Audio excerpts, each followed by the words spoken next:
महाबली जामवंत का शुमार उन गिने चुने पौराणिक पात्रों में होता है जो त्रेता युग के रामायण काल में भी उपस्थित थे और द्वापर युग के महाभारत काल में भी। रामायण काल में जहां वो विष्णु अवतार श्री राम के प्रमुख सहायक बने थे, वहीं महाभारत काल में उन्होंने विष्णु अवतार श्री कृष्ण से युद्ध लड़ा था। लेकिन आखिर उन्होंने ऐसा क्यों किया, इसका जवाब जानने के लिए देखते हैं पुराणों में वर्णित एक रोचक कथा। पौराणिक कथाओं के अनुसार एक बार सत्यजित ने भगवान सूर्य की उपासना की, जिससे प्रसन्न होकर उन्होंने अपनी सैमंतक नाम की मणि उसे दे दी। एक दिन जब कृष्ण साथियों के साथ चौसर खेल रहे थे तो सत्यजित सैमंतक मणि मस्तक पर धारण किए उनसे भेंट करने पहुंचे। उस मणि को देखकर कृष्ण ने सत्यजित से कहा कि तुम्हारे पास जो यह अलौकिक मणि है, इनका वास्तविक अधिकारी तो राजा होता है, इसलिए तुम इस मणि को हमारे राजा उग्रसेन को दे दो।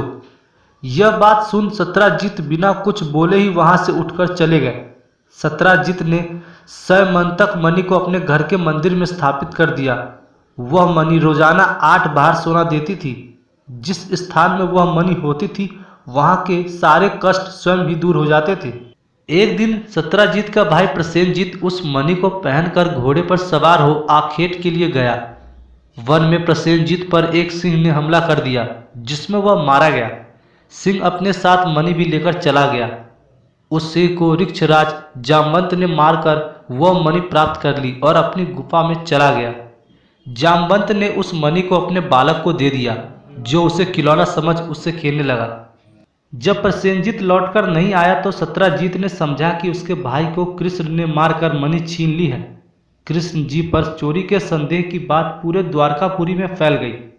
अपने ऊपर लगे कलंक को धोने के लिए वे नगर के प्रमुख यादवों को साथ लेकर रथ पर सवार हो सैमंतक मणि की खोज में निकले। वन में उन्होंने घोड़ा सहित प्रसेनजीत को मरा हुआ देखा, पर मणि का कहीं पता नहीं चला। वहां निकट ही सिंह के पंजों के चिन्ह थे। सिंह के पद चिन्हों के सहारे आगे बढ़ने पर उन्हें मरे हुए सिंह का शरीर मिला। वहां पर ऋछ के पैरों के पद चिन्ह भी मिले, जो कि एक गुफा तक गए थे। जब वे उस भयंकर गुफा के निकट पहुंचे, तब श्री कृष्ण ने यादवों से कहा कि तुम लोग यहीं रुको, मैं इस गुफा में प्रवेश कर मणि ले जाने वाले का पता लगाता हूं। इतना कहकर वे सभी यादवों को गुफा के मुख पर छोड़ उस गुफा के भीतर चले गए। वहां जाकर उन्होंने देखा कि वह मणि एक रीछ के बालक के पास है, जो उसे हाथ में लिए खेल रहा था। श्री कृष्ण ने उस मणि को उठा लिया। यह देखकर जामवंत अत्यंत क्रोधित होकर श्री कृष्ण को मारने के लिए झपटा। जामवंत और श्री कृष्ण में भयंकर युद्ध होने लगा। जब कृष्ण गुफा से वापस नहीं लौटे तो सारे यादव उन्हें मरा हुआ समझकर 12 दिन के उपरांत वहां से द्वारकापुरी वापस आ गए तथा समस्त वृत्तांत वासुदेव और देवकी से कहा। वासुदेव और देवकी व्याकुल होकर महामाया दुर्गा की उपासना करने लगे। उनकी उपासना से प्रसन्न होकर देवी दुर्गा ने प्रकट होकर उन्हें आशीर्वाद दिया कि तुम्हारा पुत्र तुम्हें अवश्य मिलेगा। श्री कृष्ण और जामवंत दोनों ही पराक्रमी थे। युद्ध करते हुए गुफा में 28 दिन बीत गए। कृष्ण की मार से महाबली जामवंत की नस टूट गई। वह अति व्याकुल हो उठा और अपने स्वामी श्री रामचंद्र जी का स्मरण करने लगा। जामवंत के द्वारा श्री राम के स्मरण करते ही भगवान श्री कृष्ण ने ही रामचंद्र के रूप में उसे दर्शन दिए।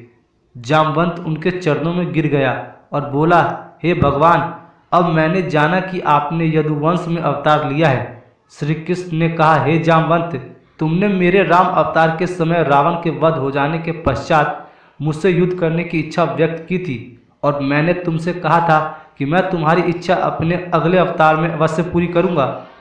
अपना वचन सत्य सिद्ध करने के लिए ही मैंने तुमसे यह युद्ध किया है।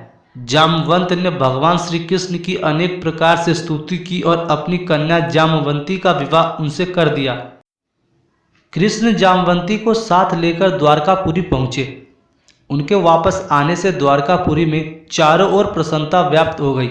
श्री कृष्ण ने सत्यजित को बुलवाकर उसकी मणि उसे वापस कर दी। सत्यजित अपने द्वारा श्री कृष्ण पर लगाए गए झूठे कलंक के कारण अति लज्जित हुआ और पश्चाताप करने लगा। प्रायश्चित के रूप में उसने अपनी कन्या सत्यभामा का विवाह श्री कृष्ण के साथ कर दिया और वह मणि भी उन्हें दहेज में दे दी।